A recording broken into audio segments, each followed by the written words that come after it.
Saudara Presiden Joko Widodo meluncurkan program pelaksanaan rekomendasi penyelesaian non-yudisial HAM berat di Rumah Gedong, Gampong Aron Bili, Kecamatan Glumpang 3, PD.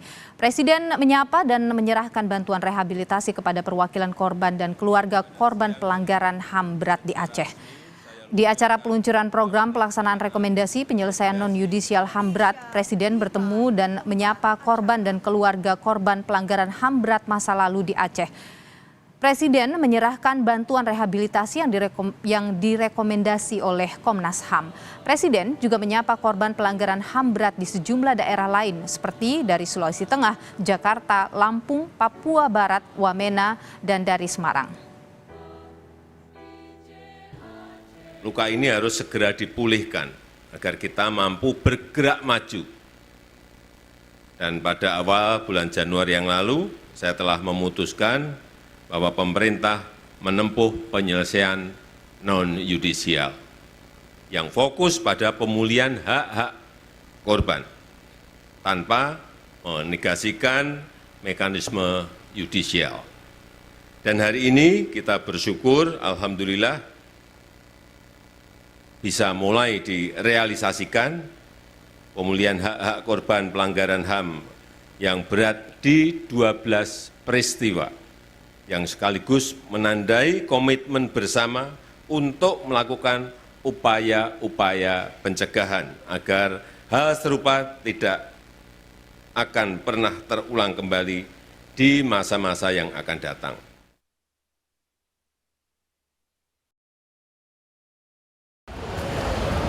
Ya, saudara, saat ini saya berada di lokasi Rumah Gedong di Desa Arun Bili di Kabupaten Pidi.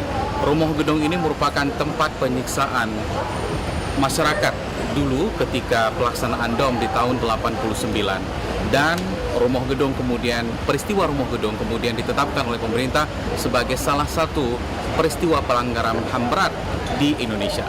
Nah, di belakang saya ini adalah tangga satu-satunya atau di antara dua bangunan yang masih tertinggal ketika peristiwa pembakaran Rumah Gedong dan juga pembersihan oleh pemerintah yang akan dibangun masjid di lokasi ini.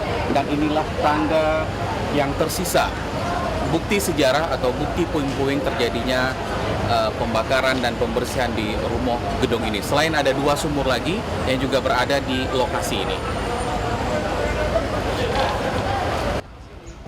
Titik lain yang menjadi saksi penyekapan dan penyiksaan korban yang dituduh sebagai anggota maupun simpatisan Gerakan Aceh Merdeka di Rumah Gedong ini adalah sumur. Puing-puing lain dari Rumah Gedong yang tersisa adalah sumur ini. Dan ini akan menjadi saksi sejarah penyiksaan yang dirasakan oleh masyarakat ketika masa darurat militer dulu di tahun 89 hingga 98. Dan Presiden Joko Widodo telah meluncurkan program untuk penyelesaian masalah pelanggaran HAM berat di Indonesia dengan non-yudisial. Mudah-mudahan ini menjadi harapan baru untuk korban dan juga keluarga korban, terutama di Aceh. Puluhan tahun berlalu, pemerintah akhirnya mengakui adanya pelanggaran HAM yang berat di Rumah Gedong selama kurun waktu 1989 hingga 1998. Pemerintah diharapkan bisa memenuhi hak-hak korban atau ahli waris korban dengan melakukan rehabilitasi. Mustajab Syahril, Kompas TV, PD, Aceh.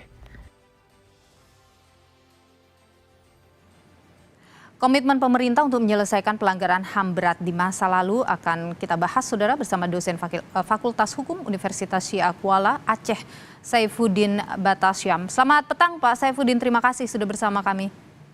Selamat petang, Pak. Ya, jadi Pak Saifuddin, kalau Anda melihat rencana atau komitmen pemerintah ini untuk menyelesaikan pelanggaran HAM berat di masa lalu melalui jalur non-yudisial, bagaimana Anda melihat itu? Ini suatu jalur yang memungkinkan ada di dalam aturan perundang-undangan, yaitu kebenaran dan melalui Komisi Kebenaran dan Rekonsiliasi ini akan didapatkan penting yang tidak ada dalam skema yang sekarang, yaitu adalah mengenai kebenaran.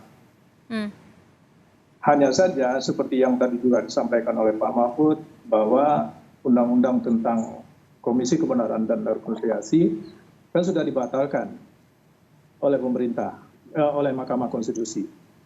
Nah, seharusnya ketika pembatalan itu dilakukan, pemerintah pada masa itu, yaitu Pak SBY sampai 10 tahun kemudian, lalu Pak Jokowi, seharusnya kedua kekuasaan ini mencoba membicarakan kembali pembuatan undang-undang yang baru, KKR nasional. Dengan tapi itu kan tidak dilakukan.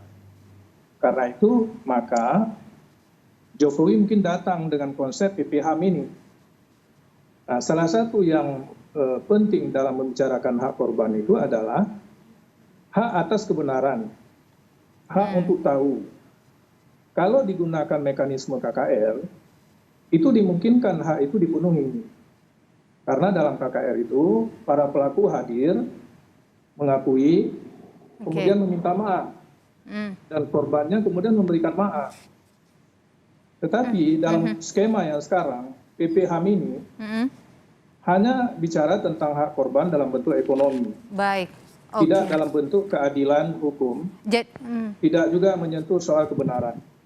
Baik, jadi Pak, kalau Anda melihat berarti oke, hak soal untuk pemulihan dan sebagainya dilakukan, tetapi jalur yudisialnya untuk hak tahu itu tetap juga harus dilakukan oleh pemerintah, begitu? Iya, betul. Dan Menko Polhukam tadi dan Presiden juga menyatakan bahwa pemberian kompensasi penyaluran bantuan ini tidak menegasikan, tidak menghilangkan proses yudisial. Nah, kalau kita bicara proses yudisial, kita menjadi agak pesimis gitu. Karena pada masa SBY ini tidak berjalan, pada masa Jokowi juga tidak berjalan. Nah, saya juga tidak begitu optimis untuk melihat bahwa Presiden yang terpilih 2024 nanti juga akan mampu menyelesaikan sisi yudisial dari kasus 12 kasus ini paling tidak, belum lagi kasus yang lain. Begitu. Oke, kenapa Anda begitu pesimis? Apa yang Anda lihat, kendala apa yang bisa terjadi di situ? Karena kalau bicara tentang kasus masa lalu, itu kan harus diadili melalui pengadilan HAM ad hoc. Pengadilan yang khusus dibentuk mengadili kasus-kasus HAM. Nah, pengadilan ini hanya bisa dibentuk dengan campur tangan legislatif. Gitu. Artinya harus ada persetujuan legislatif untuk pembentukan pengadilan ad hoc. Dan Anda tidak Jadi melihat ada dimensi itu ya? politiknya di sana. Gitu.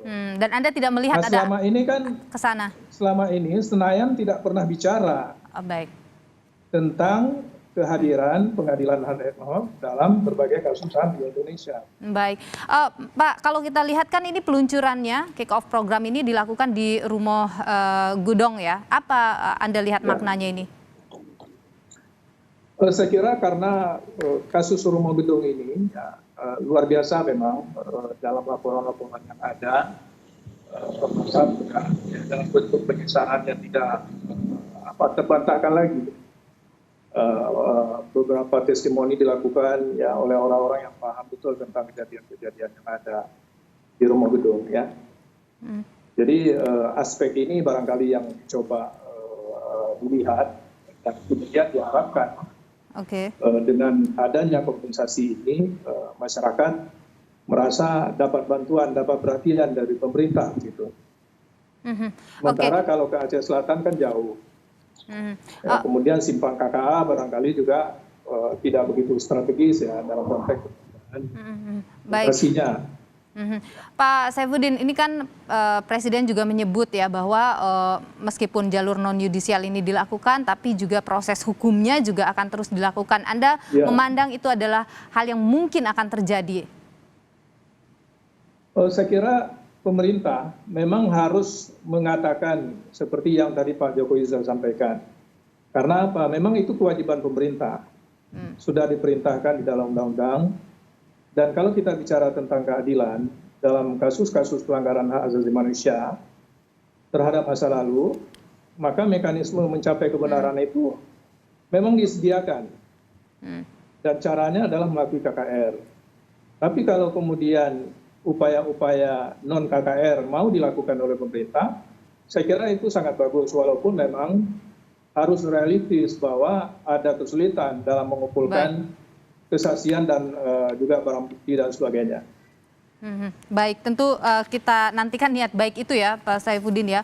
Apakah pemerintah kemudian benar bisa menyelesaikan semuanya, baik itu melalui jalur hukum maupun tadi yang non-yudisial untuk pemulihan para korban. Terima kasih Pak Saifuddin Batasyam, dosen Fakultas Hukum Universitas Syahkuala Aceh. Sehat selalu Bapak.